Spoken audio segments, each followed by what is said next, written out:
Ai, graças a Deus. Puta que pariu. Pensei que ele tava falando, velho. Pensei que o bicho tava falando, mano. Caralho, mas ele falou mesmo. Aí, Ele falou? Falou, boa, gurizada. Risco de ser cancelado. Agora acabou. O que a gente tava falando aí, gente, nossos planos aí. Esquece. Não. Baixa. Aborta. Tem que chamar o Alexandre de Moraes nessas horas.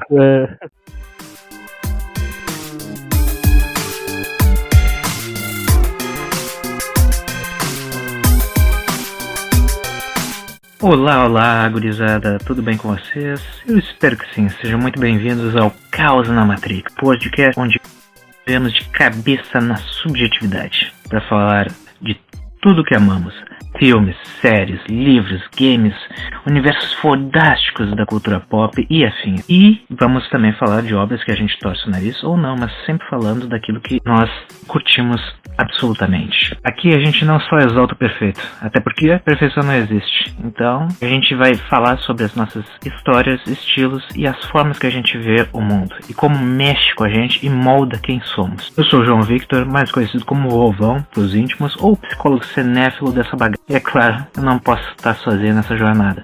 Apresento a vocês, no caso a turma que a gente está podendo gravar aqui hoje, porque tem mais dessa tripulação, a turma que compõe o Caos na Matrix. Temos aqui o nosso Gabi Deus, que além de mago do design gráfico e editor deste podcast, pois sem ele não existiria esta bagaça, apresento eles.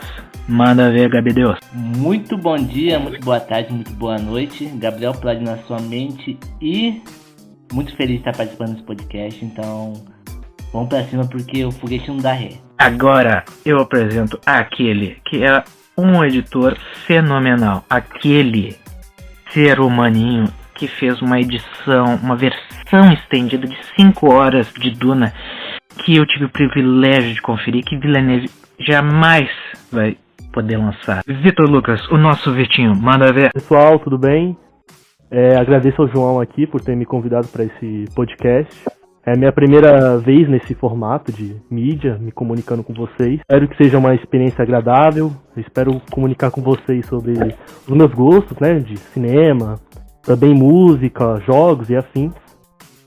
Agora eu passo a palavra pro João, que é o host. Espero que ele se apresente também. Vamos ver. Bom, como eu disse, eu sou o João, ou Jean, como quiserem aqui. A gente tem mais membros nesse podcast, mas por imprevistos que a gente não pode controlar, assim, para apresentar esse caos na nossa Matrix aqui, mas eles vão aparecer. Então, com o nosso episódio agora, nossa primeira gravação, vamos falar aquilo que é o cerne desse podcast, que é a subjetividade que compõe nas obras, no caso, principalmente cinema, e falar desses filmes, dessas obras cinematográficas que tanto nos cativam, que nos chamam a atenção, que pôde nos reunir aqui nesse nosso programinha. Pois vamos que vamos, que agora é a hora.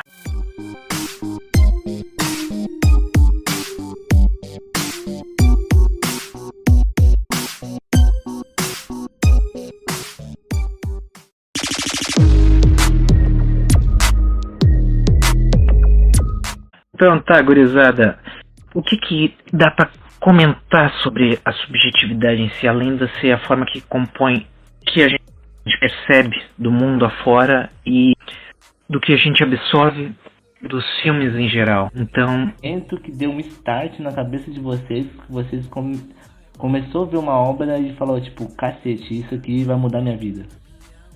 Bom, perfeito. Eu, como toda criança e tal, eu fui muito na onda do Naruto, né? Vou falar aqui. Naruto. Chatinho. Mas, porra, Naruto, mano, quando eu era criança, eu via todo aquele lance dos ninjas, cada um tendo a sua honra, e ficava, mano, que da hora, cara, eu quero ser um ninja bacana, tá ligado? Então, tipo assim, eu falo que pra mim o start muito veio do desenho animado. Aí chegou na parte dos animes, eu acho que o Naruto foi me moldando até que o meu irmão começou a me mostrar mais filmes. Eu lembro que um dos filmes assim que me marcou é um filme recente, tá? Mas como eu nasci em 2002, esse filme, sei lá, de 2012, 2013, acho que eu tinha uns 10 anos, mas foi o Django Livre, que tipo meio que fez eu enxergar o mundo e as pessoas, tipo, de outra forma também, sabe? É um bagulho muito louco. Não que eu seja uma pessoa preta, não tem nada a ver, mas, tipo, eu convivi muito com gente preta e eu fiquei, tipo, cacete, eles passam por isso, tá ligado? Que bagulho bizarro. E isso foi meio que moldando minha personalidade de não ser um cuzão filha da puta, saca? Sim. E tu, Vitinho? No meu caso, eu tive meu primeiro contato com o cinema muito, muito cedo. Desde sempre eu fui pra sessões de cinema, desde quando eu era criança. Talvez eu tenha visto filmes que eu nem sei que eu vi, que foram lançados lá pra 2004, 2005, que foi mais ou menos o período que eu nasci. Mas o filme que fez eu ter um gosto assim profundo pelo cinema, que começou tudo de fato, foi Os Homem-Aranha do Sam Raimi. Era na época do... Pode crer. Sabe aqueles DVD pirata que a gente assiste a trilogia toda? Também tem outros desenhos junto. Foi mais ou menos nesse contexto. Aí quando era criança, eu fui praticamente criado com o Homem-Aranha. Mas além dos filmes do Homem-Aranha, eu posso falar também dos filmes de super-herói como um todo, porque vai puxando, né? Naquela época tava tendo o Batman do Nolan, e eu acompanhei o lançamento dos filmes do Nolan. Eu também estava acompanhando o nascimento do universo da Marvel, então eu vi o Homem de Ferro no cinema, eu vi o Hulk, eu vi o Thor, até chegar nos Vingadores. Então todo esse contexto de super-heróis, assim, na minha infância foi fundamental para eu ter meu primeiro contato com o cinema. Até que quando eu sempre fui muito de videogame, né? Porque ao mesmo tempo que eu assistia muitos esses filmes, eu era uma pessoa que era viciada em jogo. Aí até que na metade, assim, da década passada, eu tive um hiato de jogos, aí eu comecei a assistir filmes de uma forma mais profunda. Foi quando eu comecei a ver os filmes do Tarantino, como o Gabigol disse, do Django, assisti Pulp Fiction, Passados Inglórios, Kill Bill. Mas o filme que fez eu, assim, fez eu ter um start nessa fase mais cinéfila, assim, foi Poderoso Chefão e Scarface. Eu gosto muito de filme de máfia e os temas que eles trazem, né, sobre os problemas que provém do capitalismo, a desigualdade social, como que eles são forçados a levar aquela vida criminosa para atingir o sonho americano. Todos esses temas que a gente vê também nos filmes do Scorsese, que é o meu diretor favorito. Foi nessa fase que foi o meu start nessa vida mais cinema. Eu já vou meter essa pra ti, Vitinho. Cinema de herói é cinema? Scorsese tá certo? Ou cinema de herói é uma arte que é muito incompreendida? Toco essa pica aí pra ti. Olha, eu entendo o ponto do Scorsese em como ele fala do que a Marvel estava fazendo na época, né? Porque pra mim a Marvel, a Disney também, os grandes estúdios, pode generalizar também, muitas vezes tratam o cinema ou a arte como linha de produção. O que ele quis dizer ali da Marvel é que todos os filmes eram assim extremamente formulaicos, todos seguiam a mesma linguagem, não tinha meio que o autor ali trabalhando naquela obra para passar sua visão, sua subjetividade ali, que é a pauta central desse podcast, né, desse episódio. Eu acho que o Scorsese quis falar muito sobre isso, sobre essa linha de produção em massa daqueles filmes que literalmente eram monotemáticos, seguiam a mesma tendência, sabe? E eles se preocupavam mais em estabelecer um futuro, um evento-chave que seria o Ultimato, né? Do que se focar nas próprias produções. Mas só que falando sobre ser arte ou não, eu creio que sim, tem ótimos exemplos dentro do cinema de super-heróis que podem ser considerados filmes, assim, autorais. A gente tem um caso bem recente que é o Batman, né, do Matt Reeves.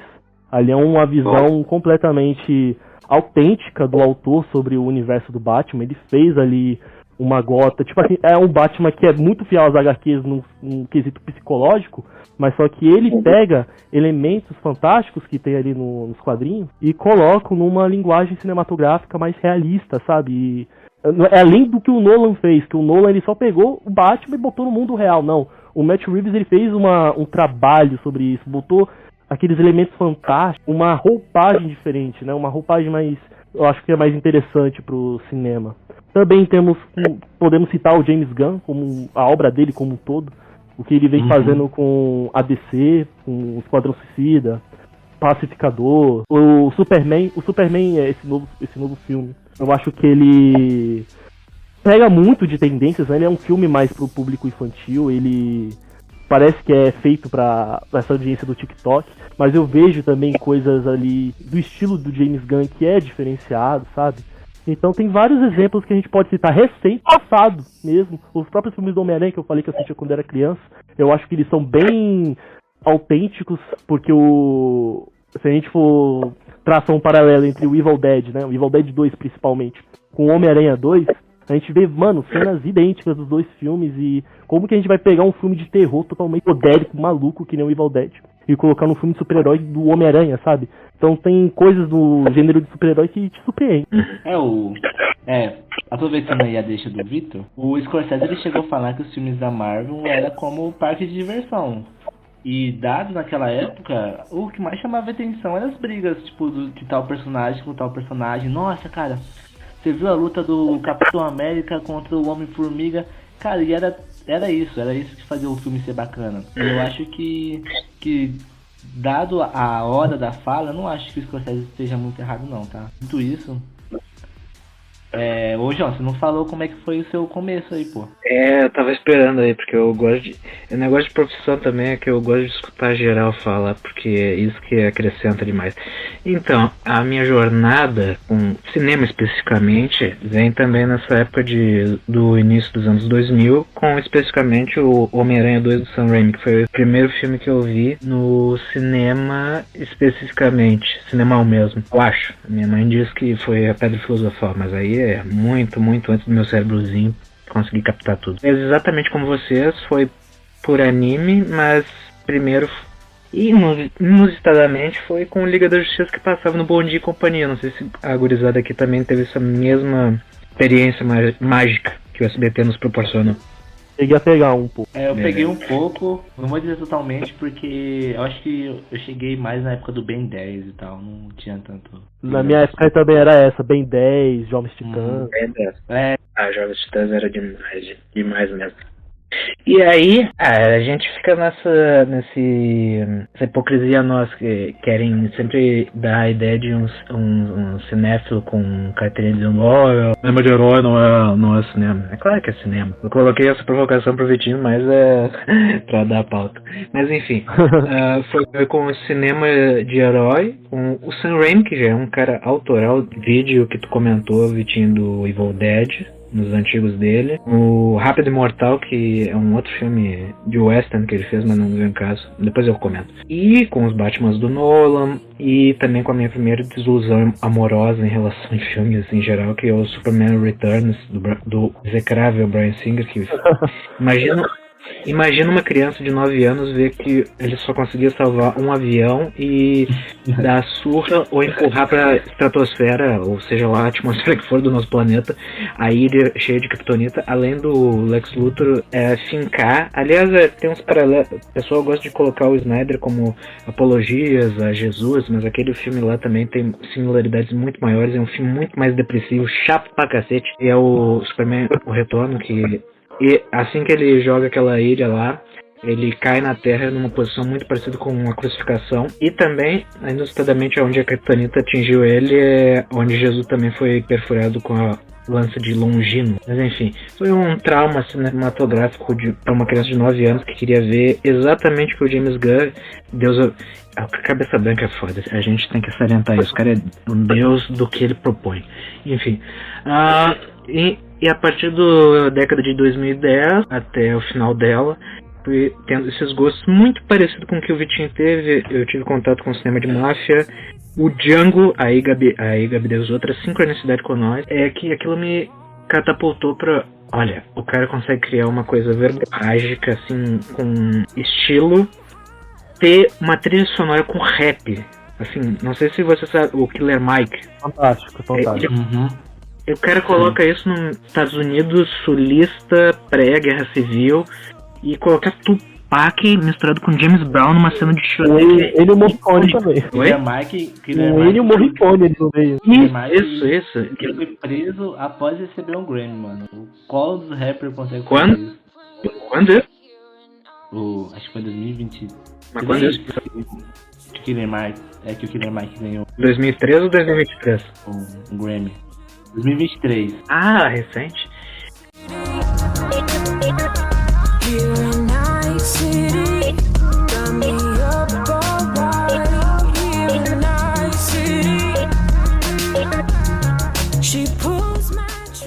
Olha, se a gente for... já vai desviando, a gente já vai dizendo o assunto. Se fosse na época dos anos 90, no auge do Costa Leste, Costa Oeste, com o saudoso Tupac e o Big, esses caras aí, esses monstros titânicos que a gente teve, eu acho que é fichinha.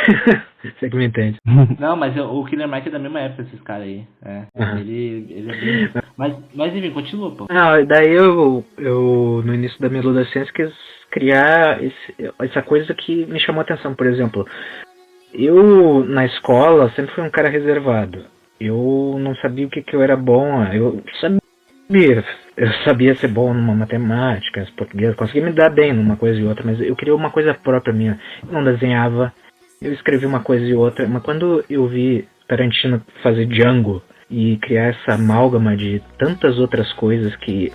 É que eu comento com esse nosso tema aqui em relação à subjetividade, que a forma como a gente vê uma coisa se mobiliza, como a gente se sente, por exemplo, ver uma cena tal, como as cenas de tortura do Django, que são fortíssimas, e nos sentirmos enojados, ou para quando há uma cena envolvendo violência, que ela pode ser usada de uma maneira para nos causar nojo, como eu acabei de falar, ou para, por exemplo, enfrentar todos os brancos, matar eles e a gente ficar realmente entusiasmado com isso. E isso que me chamou a atenção quando eu vi esse filme. Depois eu fui pra Kubrick com 2001, que eu não entendi lufas do que era aquele filme. Depois fui revendo, vendo, enfim, até chegar hoje em dia, que é uma obra-prima pra mim. E eu acho que, por sinal, foi o primeiro podcast que eu ouvi sobre um filme pra tentar entender o que era aquela coisa. E lá no início da faculdade eu percebi, quando eu comecei a fazer psicologia, por isso psicólogo e cinéfilo, eu queria juntar essas duas coisas e fiz um TCC sobre, e tô com ele aqui para tentar ver se eu consigo trazer alguma coisa interessante. E conheci vocês. E, obviamente, em todas as nossas histórias aqui, eu conheci Denis Villeneuve, Deus supremo do nosso cinema contemporâneo.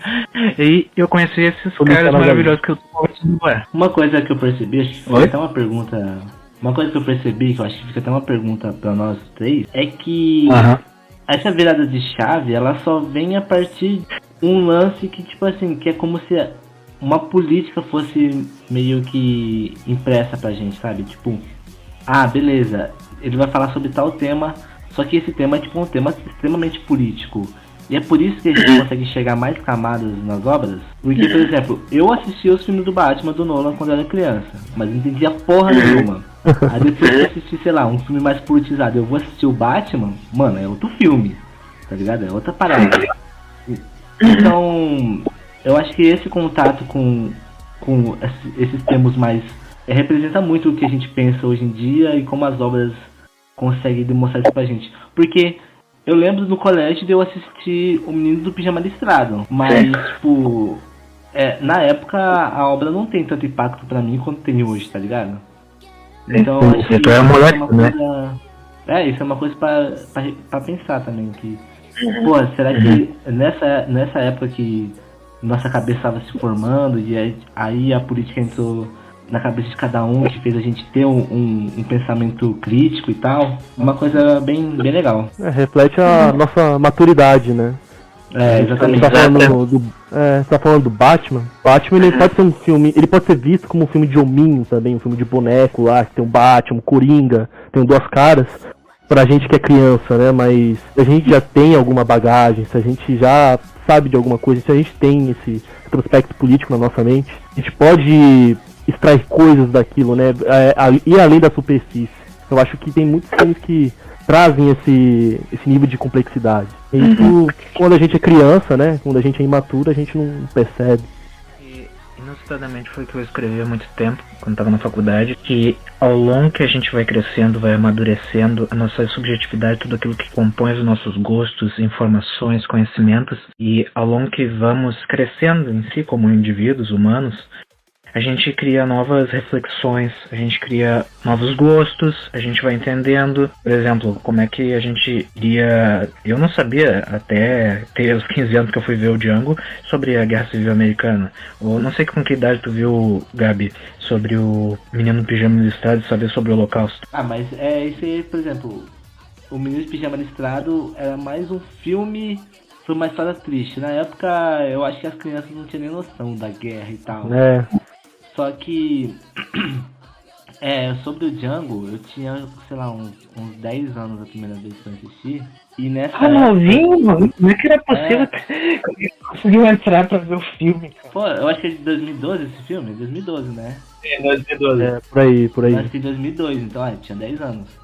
Que eu lembro que assisti no ano. Gente, Mas eu lia muito Turma da Mônica na época. E depois que eu assisti esse filme, eu lembro que o meu irmão ele vinha com os gibi tipo Watchmen, lê aqui o V de Vingança. Aí tipo, caralho, mano, vou largar esse Turma da Mônica aqui e vou começar a ver uns gibi mais loucos, tá ligado? Eu quero salientar um negócio que o Gabi Deus ele não curte o V de Vingança, obra-prima do cinema mundial, porque ele não gosta do filme. É horroroso esse filme. Esse filme é totalmente diferente. Geralmente geralmente quem vê a obra do Alan Moore, né? A original, tanto o Watchmen quanto o V de Vingança, falam dos filmes, né? Que são péssimas adaptações. Mas eu não li. Você que pode falar. Não quero nem falar dessa aí agora. Mas, tipo, o filme faz totalmente o oposto do que o gibi faz. Tipo, no filme eles não têm tanta coragem e precisam da coragem, tá ligado? Por exemplo, no filme a menina tem 19 anos e ela vai se prostituir na rua. A Natalie Portman, né, no começo. A Ivy, né? No gibi, ela tem 15, 14 anos. E, tipo, isso demonstra uma complexidade bem pior naquele mundo, tá ligado? Tipo, de que aquele mundo não é tão pesado assim, mas na real é muito pesado. Ele é extremamente distópico, né? O fascismo deu certo no filme, tá ligado? Totalmente diferente. Vejo muita gente criticando, falando que esse filme se tornou como meio que um porta-retrato pra extremistas de hoje. Exatamente o que o Gabi falou pra mim. Né? Enfim, cara, eu recomendo quem não lê o V de Vingança, lê, porque é maravilhoso. A gente fica fugindo demais, é por isso que é causa da Matrix. Aí eu lembro que eu li o Watchmen, aí eu assisti o filme, eu tinha gostado do filme. Na real, quando eu assisti o filme eu falei, porra, esse é o melhor filme de super-herói que eu já vi na minha vida. E não tava tão errado assim, sabe? O filme só era meio... mas ainda assim era muito bom, porque a obra era muito, muito louca. Mas eu comecei a ter uma visão mais crítica também e meio que pensar sobre isso com os filmes mais pesados, tipo, que a gente tava falando antes de começar, o Transport, né? O 1 e o 2. E, cara, eu assisti o 1, eu era bem novo, mano. E o 1 é pesado pra caralho. A cena do bebê, né? Cena do bebê. O cara pegando a mina mais nova e transando, tipo, na casa da mãe dela. Uns bagulho... Eu tava vendo esse tipo de cinema e fiquei pensando, tipo... Pô, mas esse personagem é filha da puta. Tudo nesse filme é filha da puta. Tipo, será que isso é uma maneira certa da pessoa agir ou não? Aí no final das contas eu pensei, não, esse filme é só sobre gente arrombada. Eu não preciso me inspirar nessas pessoas, tá ligado? Porque eu assistia, sei lá, o filme do Homem-Aranha. Eu queria ser Homem-Aranha. Até onde eu assistia um filme do Scarface. Até onde eu queria ser um Tony Montana, tá ligado? Tem essa linha também. Coisa que me chamou a atenção quando eu fui estudar mais sobre cinema... de forma informal sempre, é que cada autor, vemos até quem faz cinema para super-heróis tem a sua autoralidade, mas não, enfim, eles querem passar alguma coisa, querem impactar a gente de alguma forma, querem, por exemplo, o Scorsese não quer que a gente seja o Lobo de Wall Street, mas sim mostrar o quão cagado esse cara é e quão errado. Por mais que ele tenha uma roupagem de comédia ali, parece, que legal, a gente vai ganhar dinheiro, mulheres, que nem o negócio do Pica-Pau, mulheres, iates, as coisas. Mas sempre com essa ideia no entretenimento de passar no discurso que ele quer dizer a partir do que vemos, na linguagem que está querendo construir enquanto a gente assiste, e a gente interpretar aquilo. Então, isso que tu comentou sobre o Transporting e, obviamente, o Scarface, o Homem-Aranha, é muito válido, cara. O cinema foi impactando e como foi sendo algo fundamental na minha adolescência, pois aquilo me deu um sentido e quando eu estava fazendo faculdade foi algo espetacular e eu quis juntar com a minha própria formação, escrever sobre isso, desenvolver, e as pessoas que eu fui conhecendo inusitadamente, invariavelmente, tinham gostos e peculiaridades muito parecidas como eu enxergava. Daí a gente se conheceu, a gente formou um grupo sobre isso, não só sobre cinema, mas por outras paradas que a gente gosta e pontos de vista que sejam muito parecidos com os nossos. Em suma, a subjetividade em comum que cada um tem aqui foi o que nos trouxe a tá aqui agora, por exemplo. Eu posso fazer uma pergunta pra vocês? É meio parecida, mas é um pouco mais objetiva também, assim. A gente tava falando sobre as nossas experiências, como que a gente chegou aonde a gente tá hoje, assim, no quesito cinema e tudo. Mas como que vocês enxergam a arte de fato, sabe?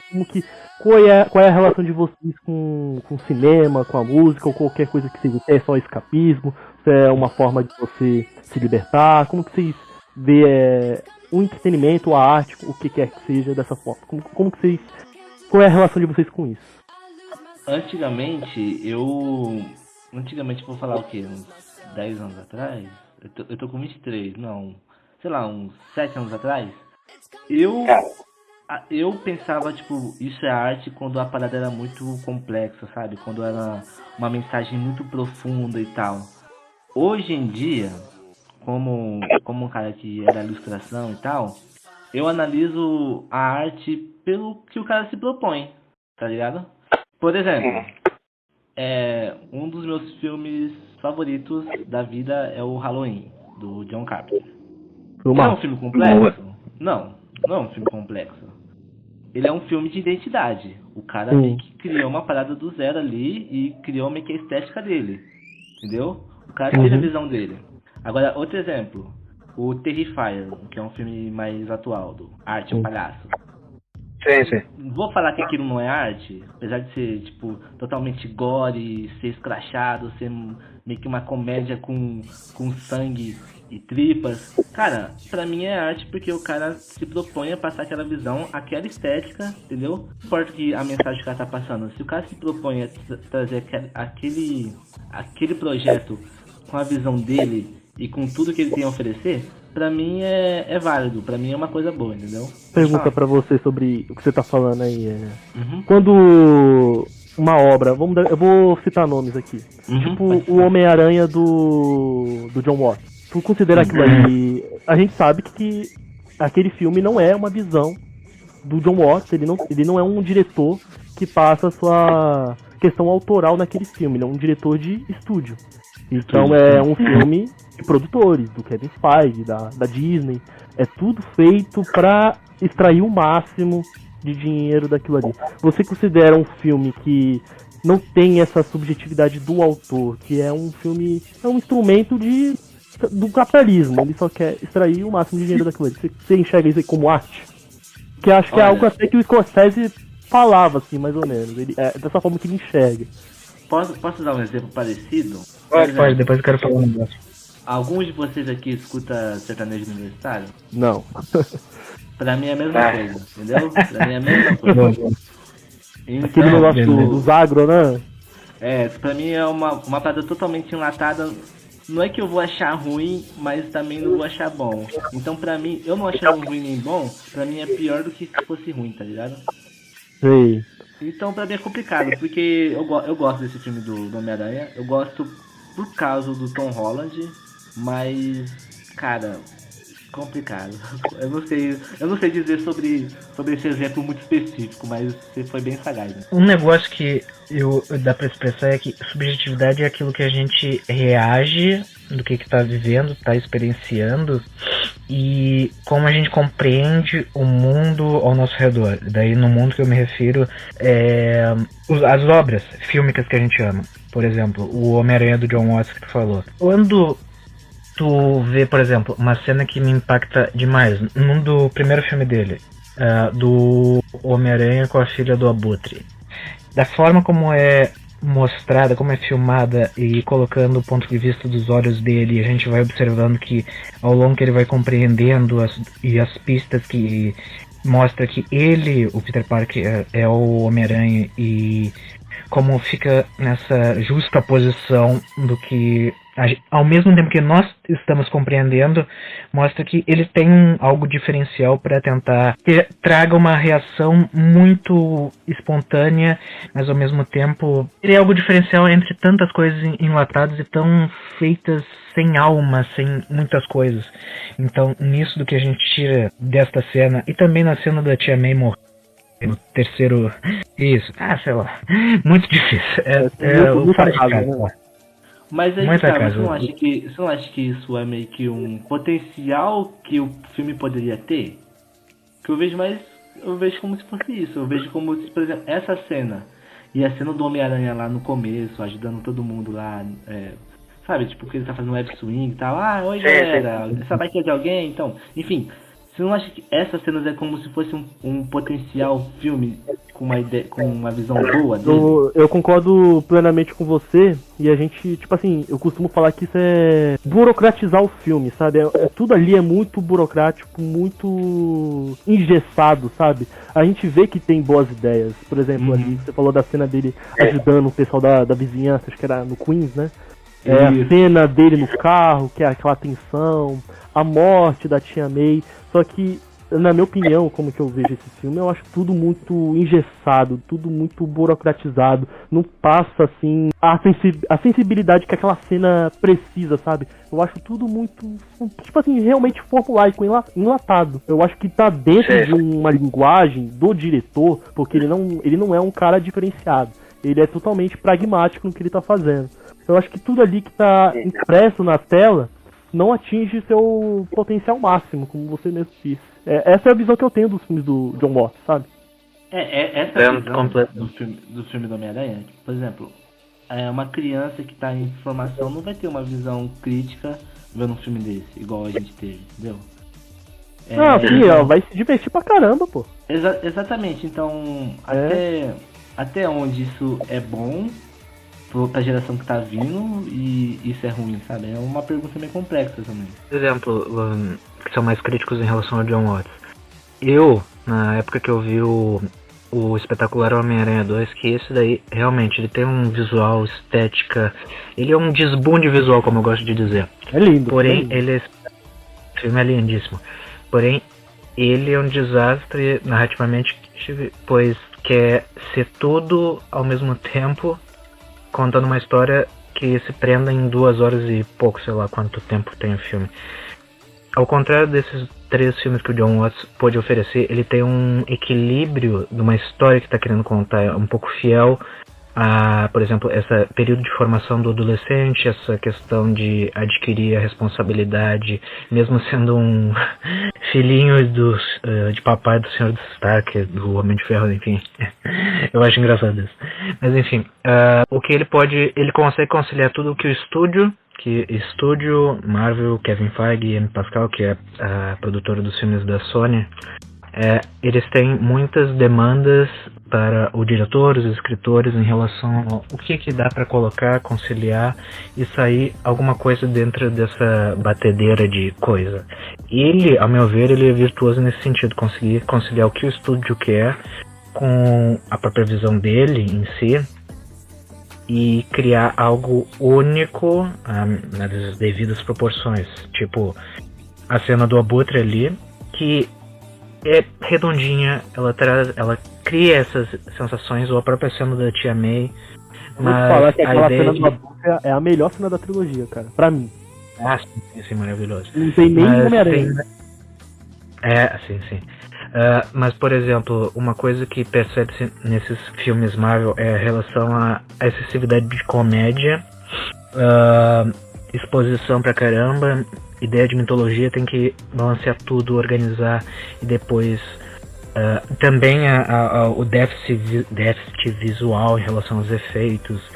A gente que é por dentro dessas coisas de bastidores, eles sacaneiam legal, ou nem tanto, dependendo da forma como a gente vê, os artistas visuais, pois aquilo é tudo tela verde, ou fazem muito em cima da hora antes do filme estrear, e daí saem coisas muito, como é que eu vou dizer, de PlayStation 2 de 20 anos atrás, vídeo terceiro ato da Batalha do Pantera Negrão, por exemplo. Ali é triste. Aquilo ali é triste. Não, triste é o Flash, que aquilo ali é triste. Aquilo ali é horroroso. Vamos voltar mesmo? Triste é o Neil contra o Agente Smith. Não. Aquilo envelheceu muito bem. Há 20 anos atrás aquilo era pra mim, Matrix trilogia é masterpiece, cara. Damn! Ok, vou ficar quieto aqui. Não, mas pra mim é Dragon Ball puro, adoro. Demais. Não, mas a ideia de... Pegamos um ator que a gente gosta. Villeneuve, David Fincher, eles têm uma ideia visual que depois da pós-produção, que vai ter toda a renderização de efeitos, por exemplo, é um elemento que eu sempre coloco nesse debate. Os caras de estúdio, por exemplo, eles sempre vão ter anotações, precisa colocar mais isso, mais aquilo. Por mais que o John Watts seja o diretor, ele é o contratado que não vai ter, obviamente, o corte final para o filme. Então, por isso que há 50-50 numa obra dele, mas dá pra ver. Por exemplo, ele conseguiu fazer o William Dafoe ser o William Dafoe com toda a sua expressividade, toda a musculatura que o rosto dele oferece, que o cara é foda. Ele pôde proporcionar um Duende Verde, um retorno do Duende Verde que a gente teve uma cena brilhante. Foi digno demais. A cena do Homem-Aranha 1, que por sinal eu acho aquele filme perfeito, o Homem-Aranha 1 de 2002 com o Tobey Maguire. O que ele conseguiu fazer naquela cena do espelho, essa transição do médico e monstro, por assim dizer, ele conseguiu nos transportar de volta quase 20 anos depois, com todo o rosto dele mostrando toda essa eloquência que ele é como ator. Então eu acho que se deve muitos méritos à possibilidade do John Watts dar essa liberdade aos atores também. E não sei o que mais que vocês acham sobre isso. Isso é mais sobre o método Marvel, né? Porque do que eu tenho do que eu sei das produções da Marvel é que é uma filosofia dentro da empresa, dessa liberdade que eles dão pros atores. Tanto que o Homem de Ferro, o primeiro, se eu não me engano, o Robert Downey Jr. ele não seguia o... Tipo assim, claro que tinha um roteiro, ele sabia do que ia acontecer na cena, mas as falas dele, os gestos dele, tudo que ele fazia ali, era totalmente do improviso dele. Pelo que eu sei, acho que todas as produções Marvel seguem essa estrutura de improviso, sabe? Algo meio... Vamos gravar aqui e vamos ver o que acontece. Dá pra perceber uma linha dessa, até no próprio Vingadores 1. Em todos os personagens parece que os atores realmente eles estão meio que no improviso. Não que eles não tenham um texto, mas dá pra ver que eles estão mais soltos, assim. Isso é uma parada que eu acho da hora. Mas não é sobre o John Watts, não acho. Isso mesmo. O filme é culpa dele, sabe? Eu acho que é culpa do meio que ele tá, da indústria que ele tá. Eu não conheço, não dá pra saber, eu mesmo não vi nenhum filme do John Watts sem ser o Homem-Aranha. Não sei qual é o estilo dele de fato. Eu acho que ele é um diretor muito competente em traduzir pra tela o que o estúdio quer. Por isso que a Disney deu nas mãos dele uma trilogia toda do Homem-Aranha, né? E que deu muito certo, no final, financeiramente falando assim. Não era ele que ia fazer o Quarteto Fantástico? Era ele que ia fazer o Quarteto Fantástico. Ele tava atolado, basicamente, devia estar com um burnout terrível de trabalhar com o estúdio, então ficou quietinho na dele. Na minha opinião, não seria tão diferente do resultado que foi hoje, não. Também. Eu gosto do Quarteto, mas... eu gosto do Quarteto, mas o Quarteto, ele segue aquela coisa mais pragmática, né, da Marvel, assim, aquela coisa mais estruturada, sabe? Tem um visual fantástico mesmo, algo que nunca foi feito. Olha o trocadilho aí. Então, mas só que tu sente ainda que falta o sal que você falou, né, o molho.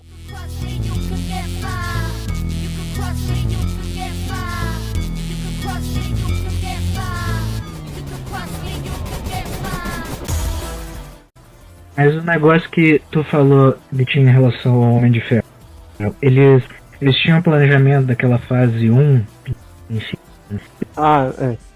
ao longo da sua feitura. De fato, teve muita coisa improvisada em relação ao desenvolvimento do personagem em si, em relação a algumas falas e tal. Eles tinham algo preliminar, mas não estava totalmente formado, então, obviamente, até o Jon Favreau fala, eles fizeram um filme independente muito caro, que no final deu para ser muito bem compassado. E como tu comentou também, Gabriel, em relação aos Vingadores, o primeiro até, o Joss Whedon, também outro execrável, outra coisa que a gente fala mais tarde no podcast, ele foi muito roteirista famoso, como eles gostam de chamar na indústria de script doctor, que ele revisa muitos roteiros, então muito daquilo que é dito pelos atores já está tudo roteirizado, tudo bem esquematizado. Daí o que vem da parte dos atores é a personalidade, a forma da cadência de cada fala. Mas do que a gente foi tendo com os irmãos Russo, com Guerra Civil, Guerra Infinita, Ultimato, aí de fato tem muito de reescrita, improvisação, muita coisa feita em cima, que é aí que foi se desandando demais e foi se desequilibrando. Só ver agora a produção que tá sendo o Doomsday, né? Praticamente não tem um roteiro escrito ali, eles estão fazendo o trilho do trem com o trem em movimento. E essa é a filosofia do filme. Não estamos falando. A gente não tá falando que o filme vai ser ruim. A gente não, tipo assim, pode ser que dê certo, eu acho difícil, mas pode ser que dê certo, mas essa é a filosofia deles, entendeu? É desse jeito que a gente tá planejando o filme, mas hoje em dia, nas últimas produções pelo menos, o Homem-Aranha tem muita dessa coisa do improviso, de vamos ver o que vai dar. Dá um salve pro nosso outro membro aqui do podcast, o Gabriel Campaccio, o nosso Guigo, que ele é um dos maiores, brincadeira, Guigo, ele sabe criticar maravilhosamente bem o sistema Marvel de fazer filmes. Pena que ele não tá aqui hoje, mas na próxima ele vem. Ele tá aqui on fire. Mas vai lá, Vitinho, eu te interrompi. Tu falou sobre o negócio lá do Homem-Aranha, João, mas tu falou como que é a tua relação assim, com a arte. Causa é foda mesmo. Então, o que eu fui entendendo? Tá dando bug. Pena que eu não tô vendo o gato preto aqui da Matrix passando. Que daí ia ser um caos, né? Mas enfim, o que eu fui entendendo de arte aos poucos que eu fui estudando essa hermenêutica, por assim dizer, é que tudo o que eu vejo, tudo o que eu escuto, tudo o que eu sinto, principalmente em filmes, que é uma das coisas que eu mais amo, me fazia pensar, me fazia sentir alguma coisa. Tipo, uma cena tava com uma coloração amarela e daí eu senti um calor, eu senti uma ansiedade fodida quanto a isso. Ou preto, vermelho, que me dá medo, ou... Enfim, tem todas essas simbologias que eu fui querer atrás pra saber o que é isso, porque eu tô sentindo isso, porque eu tô me dando essa impressão. Então, foi no YouTube, basicamente, foi meu masterclass de graça que eu pude ter, com grandes professores de YouTube, seja o Gaveta, que ultimamente faz vídeo pra caramba, o Max do Entre Planos, o Gabriel, o Gabriel Cruz também, que foram caras, e o Jovem Nerd, obviamente, com o Nerdcast e demais outros grandes aí. Eu fui entendendo, a partir do que eles estavam ensinando, que a arte é essa interpretação que me vem sobre o que o Scorsese fala sobre esse parque de diversões. Por mais que seja para divertir, a gente vê toda a porrada de um Capitão América com o Homem de Ferro, ou o Super-Homem contra um Zod, por aí. Tem certas coisas até além dessas batalhas, dentro desse cinema de boneco, que nos emocionam demais. Tipo, nós nos emocionamos quando o Chadwick Boseman, Eterno Pantera Negra, faleceu, e daí teve Pantera Negra 2. Aquele começo é arrebatador. É muito lindo. A cena final do Pantera Negra 2, que é um filme sobre luto, forma como ressignificar o luto, e que nesse tipo de filme, mesmo sendo enlatado, tem um Ryan Coogler, que é um cara autorel pra caramba, e mesmo tendo trabalhado em filmes de franquias, vídeo rock, vídeo obviamente Pantera Negra, ele consegue dar essa assinatura com temáticas além do próprio racismo, que é muito pertinente, essa questão de identidade, mas também a forma como ele lida com o luto. Então, enquanto a Shuri está jogando todas as lembranças do T'Challa, nós, ao mesmo tempo em que é passado na tela cenas específicas do Chadwick como o Pantera Negra, e ela chorando, que são lágrimas, como o Gandalf diria, nem todas as lágrimas são tristes. Nós também sentimos essa perda que é válida a gente sentir. E é trabalhar com deixar seguir o seu fluxo como deve. Então, isso a arte é pra mim, a gente poder interpretar e tirar algum conteúdo, seja do mais filme trash do Halloween do John Carpenter, que é um grande mestre por sinal, como também desses filmes de super-herói, ou seja lá qual for, o que der pra tu sentir e poder elaborar, por mais que eu tô tentando aqui elaborando o que eu consegui, mas passar tudo aquilo que tu tem de paixão com alguma coisa que tu sinta e que eu considero como uma espiritualidade, poder interpretar aquilo que tu tira de um desenho, de uma música ou obviamente dos filmes, que é o que a gente tá falando aqui, é arte pra mim, e que discordo em relação ao Scorsese nesse sentido. Tudo aquilo que a gente conseguir interpretar até nesses tipos de filme é cinema pra mim e é arte. Grega, né? Pode pegar o pior filme do mundo, sei lá, aquele The Room lá. Tu pode ainda. Não, tu ainda vai extrair alguma coisa daquilo ali, né? Seja um sentimento, uma reflexão. Tem como tu extrair algo daquilo ali. Pra mim, a arte Pra mim foi perfeita o que o João falou. E pra mim a arte é uma forma da gente entender não só a nós mesmos, né? Trabalhar a nossa subjetividade de fato. Porque com filme a gente pode se alegrar, pode chorar, pode dar risadas, pode ficar com raiva. A gente trabalha vários campos, né, das nossas emoções quando a gente está se entretendo com alguma coisa, né? Mas além do nosso self, né, a gente também entende a sociedade como um todo, ajuda a entender como um todo, como as outras pessoas reagem a certos tipos de situações, ou pode ser num campo mais político, uma obra mais complexa. A arte ela serve pra gente compreender o mundo, né, de fato. É uma forma de compreensão do mundo. Tem gente que usa como escapismo, né, porque, vamos dar exemplo aqui, uma pessoa que trabalha não sei quantas horas por dia, chega em casa, só quer se desligar, né, e ir pra algum outro mundo. Também é válido. Seu pai, sua mãe. Sua sim. mãe assiste novela. A novela tem. É arte, né? Sim, arte, não deixa de ser. Ela tá se desligando daquela realidade dela pra ir pra outro mundo, e é algo que é válido. Mas também eu acho que é uma forma de você confrontar também, sabe? Também eu vejo a arte como um instrumento mais de transformação, meio que algo mais revolucionário, sabe? Sobre a gente se transformar, às vezes. A gente pode ver um filme, a gente pode ler um livro e sair diferente daquilo. É algo que aconteceu comigo, por exemplo, com Duna. Duna, pra mim, me impactou profundamente em coisas que eu penso hoje sobre religião, política, relações de poder, sabe? Então eu acho que a arte trabalha nesses campos, sabe? Na minha concepção. Duna é muito efetivo no lance de que nem tudo é preto e branco, né, mano?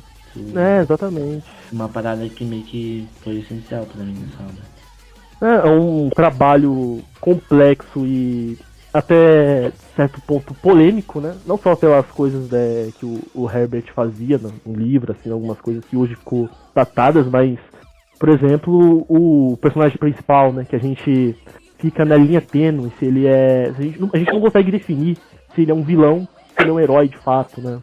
Pelas coisas que ele fez, as motivações dele e os resultados, né, que se deram naquilo. É uma obra que trabalha sobre o nosso poder, assim, entre aspas, de julgamento, sabe? Porque nem tudo é preto ou branco. Tem os seus tons de cinzas ali, né? A própria quebra de expectativa também Sim. De que você tá acompanhando um jovem, talvez ele vai ser herói, talvez ele vai ser aquele cara que vai salvar o universo, as pessoas que eram oprimidas, mas na real ele quer ajudar aquelas pessoas seus opressores também, tá ligado? Sim, então, é uma história clássica do oprimido tornando o opressor, né? E além disso é uma história sobre colonialismo, né? Além, um plano maior de tudo, assim, é o colonialismo, porque os Fremen foram colonizados, né? Tanto que é uma coisa genial, assim, do filme do Villeneuve, ele deixar isso bem claro na figura da Shani. Porque a Shani, ela claramente não queria uma pessoa de fora que liderasse os Fremen, né? Não, pô, não, cara, você não é Fremen, ela fala isso várias vezes. Exatamente. Cara, muito, muito foda. Essa obra dá pra gente ficar falando, acho que um mês inteiro aqui em live. É uma daquelas obras que são transformadoras, né? Sim, com certeza. Com certeza. Eu gosto de colocar, por exemplo, filmes que a gente tá falando. Quando a gente interpreta eles, eu faço um paralelo que nem com psicoterapia. Tá lá a pessoa num divã, na cadeira com o terapeuta. Daí ele tá num negócio chamado associação livre, que a pessoa vai falando todas as suas mágoas, todas as suas questões mais íntimas. E o terapeuta tá ali para entender e compreender cada coisa que é falada, tudo que é dito, tudo que não é dito, seja os seus sofrimentos, seja os seus momentos mais felizes, tudo que pode não significar para muitas pessoas, mas para pessoa que tá ali de frente para com a outra, falando todas as suas questões mais íntimas, é o que eu consigo tirar, no caso de cinema, ou na arte em geral, da interpretação que temos. Nisso eu consigo tirar esse paralelo para com a subjetividade com cada obra que nós temos. E entender como ela compõe a gente. E como modela cada vez que a gente vai interagindo, seja nas nossas conversas, ou principalmente nas obras que a gente cria uma interpretação de o que aquilo significa de fato. Exatamente. O que significa pra gente, a nossa relação com aquilo. Porque, assim, recentemente eu tô falando tanto do Homem-Aranha porque recentemente eu assisti o Homem-Aranha 2, né? Depois de eu ter passado por umas fases, assim, tenebrosas, assim, na minha vida. E a relação que eu tenho com o filme hoje, em vista do que eu tenho antes, da forma como que eu entendo o personagem ali, os conflitos dele, a crise de identidade que ele tem ali, hoje em dia é completamente diferente do que eu tinha quando eu era criança, que eu queria só ver o Homem-Aranha bater no Dr. Octopus. Eu acho que é justamente sobre isso, é como a gente vai crescendo, a gente vai tendo experiências, e essas experiências também transformam esses filmes. Não é só a gente que se transforma, eu acho que os filmes, eles vão se transformando com a gente no nosso imaginário, sabe? Sim. É uma coisa que eu acho muito válida, você ver uma obra e depois revisitar ela, e vai ser totalmente diferente. A gente tava falando de Duna. Eu assisti os 2 filmes antes de ler o primeiro livro. Depois que eu li o primeiro livro, os filmes, mano, era outro filme, tá ligado? Ah, com certeza, Eu sempre falo isso, mano. Depois que você lê o livro e assiste o filme é outro filme. É bem coisa mais ali, maravilhoso, né? do que já é, tá ligado? Mas é outra parada. Um é um ótimo complemento do outro, né? Sim, exatamente. Cara, engraçado que eu fiquei meio perplexo assim, que eu conseguia saber o que os personagens estavam pensando no filme, porque eu li o livro. Os atores, eles conseguiram transmitir a sensação perfeita. O Villeneuve foi muito bem sucedido, né, em trazer o voice-over, porque no filme do Lynch tinha aqueles voice-overs, né, aquelas narrações e tal. Sim. E no filme de hoje em dia não precisa, porque a gente vê ali na feição do personagem, né? A gente conhece eles. É um filme que não é culpa do Lynch, porque o Lynch é um diretor muito sensorial, né? Ele também muito sensível, ele consegue escrever ótimos personagens. Naquela época ele foi... Por exemplo, dava pra você fazer isso em qualquer outra adaptação, de você não precisar pôr pensamento. Mas é que o Duna... eu acho que o Lynch, ele meio que teve que pôr, porque eu acho que é uma coisa muito difícil de você transparecer. Eu acho que não tinha uns atores tão... Não, tinha, né? Óbvio que tinha. Mas não tinha, tipo, um recurso, ou o roteiro não era tão bem escrito quanto era do Villeneuve, tá ligado? É que é extremamente difícil por conta do estilo, né, de escrita do Herbert, que é extremamente descritivo. não é só descritivo do cenário, coisa que nem o Tolkien, né?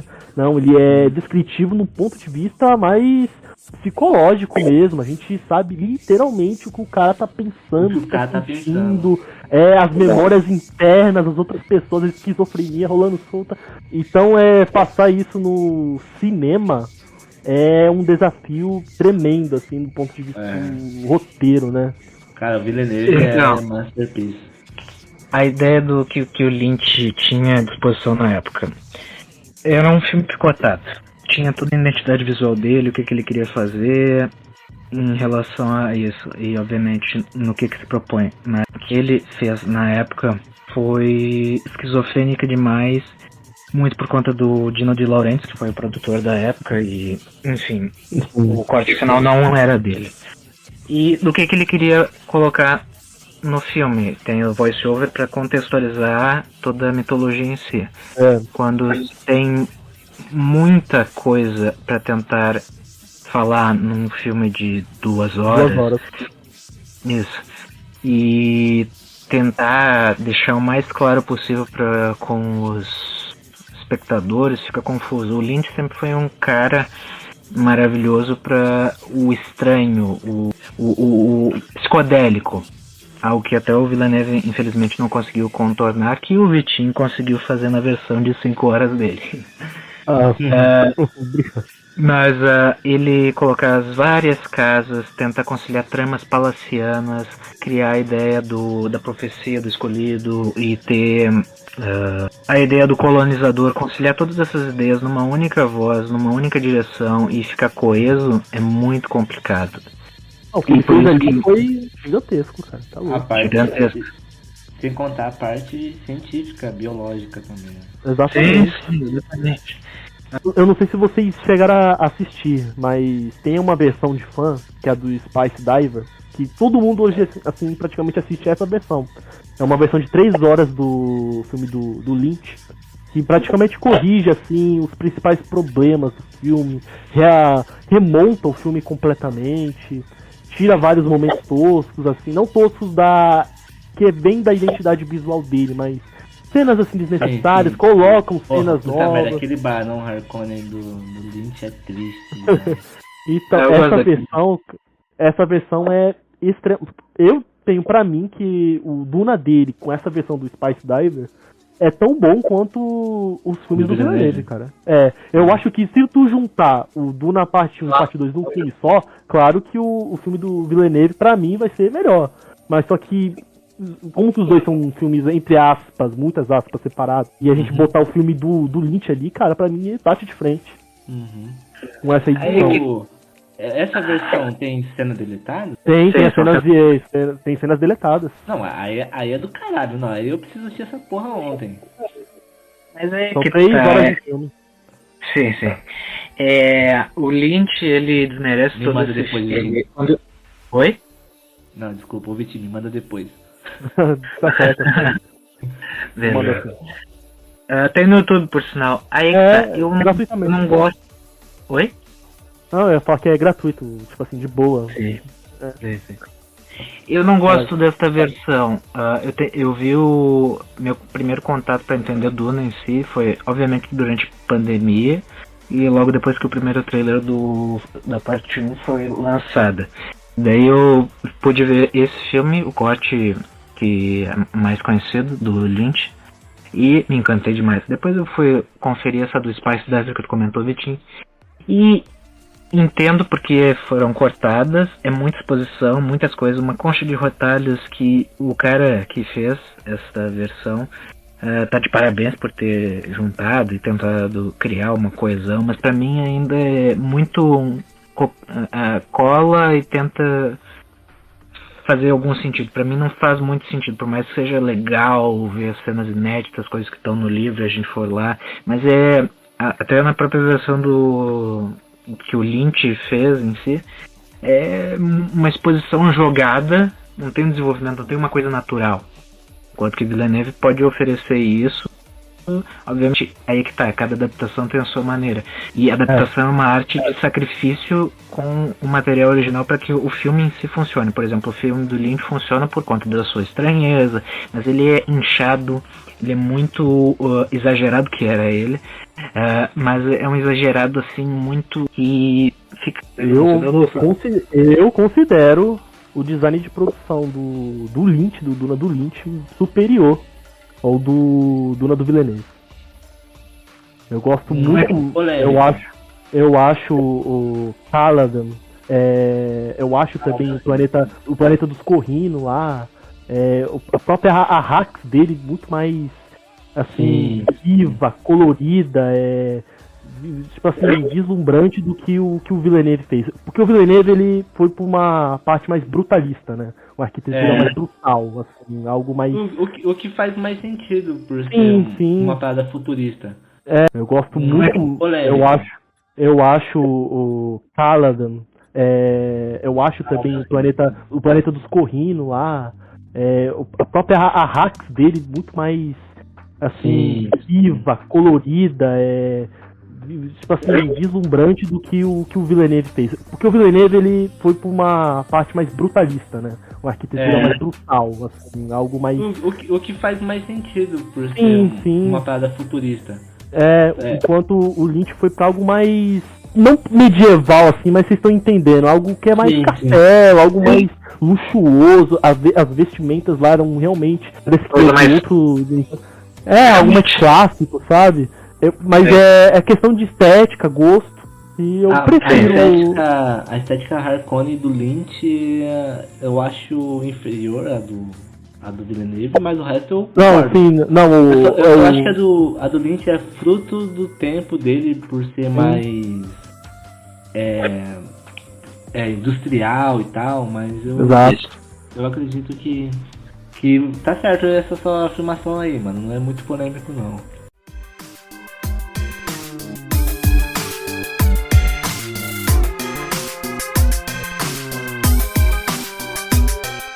Agora sairemos da Matrix por hoje, mas lembre-se, histórias que amamos continuam atravessando cada um de nós.